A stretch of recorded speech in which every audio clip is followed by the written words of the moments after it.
Magandang araw! Isang bagong paglalakbay na naman mula sa kaba ng kwento ng bayan ko ang ating pagsasaluhan ngayon. Ako nga pala si Ma'am Eileen Victoria, ang maghahatid sa inyo ng kwento na tiyak na kapupulutan ninyo ng aral. Ang babasahin kong kwento ngayon ay tungkol sa isang batang babae na may kakaibang buhok. Siya ay mahiyain. Bakit kaya? Tunghayan natin. Ang kwentong ito ay pinamagatang Ang Kakaibang Buhok ni Lily.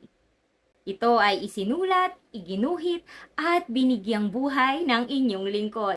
Handa na ba kayong maglakbay sa kaba ng kwento ng bayan ko?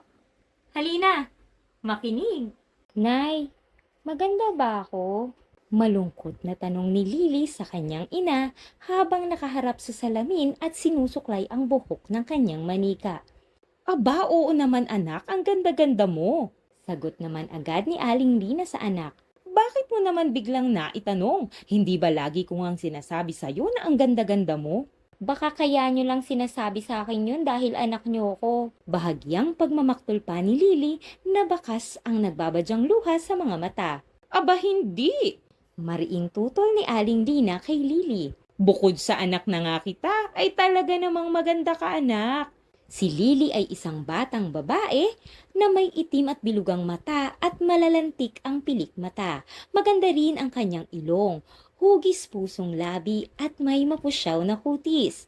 Subalit, sa kabila nito ay may kakaiba kay Lily. Ito ang kanyang buhok.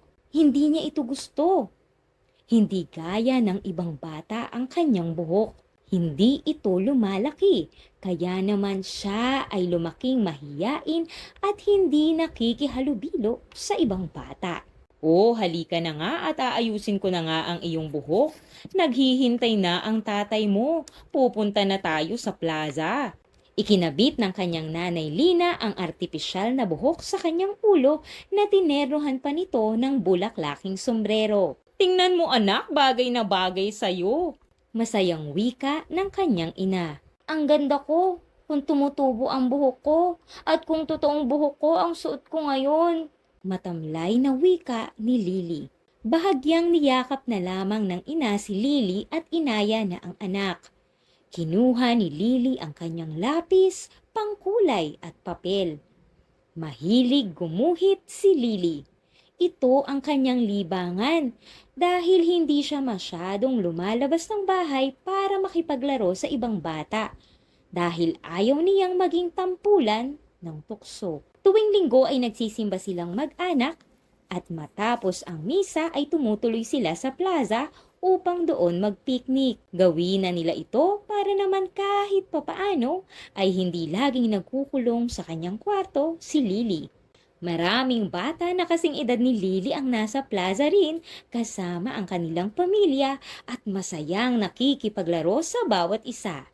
Lily, sumali ka sa kanila. Makipaglaro ka rin sa ibang bata. Tingnan mo ang saya-saya nila. Makipagkaibigan ka. Pang-eengganyo ni Tatay Rolly kay Lily. Tay, ayoko po. Baka pag sinalig ako sa takbuhan nila ay mahulog ang buhok ko. Pagtatawanan lang nila ako. Sabi ni Lily sabay dampot sa kanyang pangguhit at naupo sa bangko sa plaza. Magdodrawing na lang ako, tay. Dagdag pa ni Lily at sinimulan na ang pagguhit. Iginuhit niya ang isang dibuho ng batang babae. May bilugang mata na may malalantik na pilik, maliit na ilong at hugis pusong labi. Upang makumpleto ang kanyang guhit, ay nilapatan na niya ito ng isang mahabang tuwid na buhok na tila nakapayakap sa katawan nito. Sana ganito rin ang buhok ko. Tuwid, mahaba, makintab. Sa pagkaabala niya sa pagguhit at pagkulay ay hindi niya napansin na may bata na palang napalapit sa kanya at pinanunood ang kanyang ginagawa. Hindi napigilan ng bata ang kanyang sarili sa pagkamangha. Ang ganda! Ang galing mong mag-drawing! Malakas na sabi ni Max na ikinagulat naman ni Lily kaya biglang kinipkip niya ang kanyang papel upang takpan ang guhit niya. Napayuko si Lily sabay sabing, Salamat, Ako nga pala si Max. Ikaw, anong pangalan mo? tanong niya. Lily, matipid na sagot niya. Tara, Lily, ipapakilala kita sa mga kaibigan ko. Laro tayo. Aya sa kanya ni Max. Ayoko, Max. Salamat na lang. Sagot ni Lily. Bakit? Ayaw mo bang makipaglaro sa ibang bata? Tanong ni Max. Nahihiya kasi akong makipaglaro sa ibang batang tulad mo. Tulad ninyo. Hindi ako katulad ninyo. May kakaiba sa akin. Paliwanag ni Lily. Kita sa mata ni Lily na may nais siyang sabihin, ngunit hirap siyang ipaliwanag. Ano ang ibig mong sabihin? Takang tanong ni Max.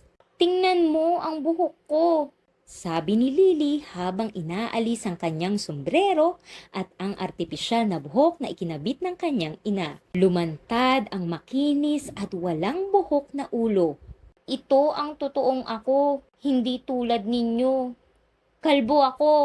Ayokong makihalubilo sa mga batang tulad ninyo dahil iba ako sa inyo. Baka pagtawanan lang ninyo ang kalagayan ko. May sakit akong alopecia kaya hindi halos tumutubo ang mga buhok ko. Mahabang sambit ni Lily na namumuo na ang mga luha sa gilid ng kanyang mga mata. Napatingin si Max sa kanya, ngunit may ngiti sa mga labi nito. Hindi dahil kakaiba ka ay hindi ka na maganda. Espesyal ka, Lily. Lahat tayo magkakaiba at iba-iba ang pinagdadaanan. May mga kakayahan kang hindi kaya ng iba tulad ng iyong pagguhit. Yung kakulangan mo ang magpapalakas sa'yo. Itinaas ni Max ang kanyang kaliwang pantalon. Tingnan mo ang paa ko, Lily. Tulad ng buhok mo, artipisyal lang din ang kaliwang paa ko. Naputol noong naaksidente kami. Pero hindi ako pinanghinaan ng loob. Mahilig akong magsayaw at hanggang ngayon ay nagsasayaw pa rin ako. Naiiba man tayo, mayroon naman tayong angking talento na mas magpapaangat sa atin. Dagdag pa ni Max. Unti-unti sumilay ang ngiti sa labi ni Lily. Naisip niyang hindi siya nag-iisa at natanggap niyang ang pagiging natatangi ay isang mahalagang bahagi ng pagkatao. Mula sa araw na yon, nagkaroon na ng mga bagong kaibigan si Lily at hindi na siya nahiya sa kanyang kalagayan. Naging masaya si Lily sa pagtanggap sa kanya ng mga bata sa tunay niyang anyo. Hindi na siya magtatago sa buhok na hindi totoo at mas mamahalin na niya ang kanyang pagkatao at paghuhusayin pa niya ang kanyang talento sa pagguhit. Nang araw na yon, umuwi si Lily na buo ang tiwala sa sarili na nagpapatunay na ang tunay na kagandahan ay hindi matatagpuan sa hitsura kundi sa puso at isipan ng bawat isa. Nasabi nga niya sa kanyang sarili, ang tunay na halaga ng isang tao ay hindi nasusukat sa kanilang pisikal na anyo, kundi kung paano nila ipinapakita ang kanilang sarili at kakayahan sa mundo. Simula rin noon ay unti-unti nang tumubo ang mga buhok ni Lily. Maraming salamat sa iyong pakikinig. Sana ay nagustuhan mo ang kwentong ito. Hanggang sa muli. Paalam!